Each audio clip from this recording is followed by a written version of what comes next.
Price B to God. தேவனுடைய நாமம் மகிமைப்படுவதாக. சாந்த குணமுள்ளவர்கள் புசித்து திருப்தி அடைவார்கள். திருப்தி எண்ணப்படுவது எப்பொழுது நிகழ்கிறது? ஒரு பொருளை தேடி பெறும் பொழுதும், ஒரு செயலை செய்து நமக்கு ஏற்றவாறாக முடிவை பெறும் பொழுதும் திருப்தியாய் காணப்படுகிறோம்.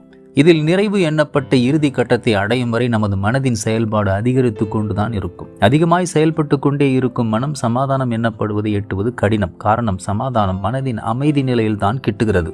இவ்வசனத்திலே குறிப்பிடுகிறதான கர்த்தரை தேடி அடைகிறவர்கள் அந்த சமாதானத்தின் தேவனின் தன்மையாகவே மாறி எப்பொழுதும் சாந்தமுள்ளவர்களாய் இருக்கிறார்கள். அவர்கள் ஏதோ ஒரு செயலை செய்தோ அல்லது ஏதோ ஒன்றை தேடி பெற்றுக்கொண்டோ சமாதானம் அடைய தேவையில்லை. அவர்கள் இயற்கையாகவே தேவனை அடைந்து திருப்தியுடையவர்களாக மனநிறைவோடு காணப்படுகின்றனர். ஆகவே கர்த்தரை தேடி அடைந்த சாந்த குணம் உள்ளவர்களே, நீங்கள் எதை செய்தாலும் அதில் திருப்தி அடைவீர்கள். நீங்கள் தேடும் நிம்மதி அவருக்குள் என்றும் உங்களுக்கு உண்டு. God bless you abundantly.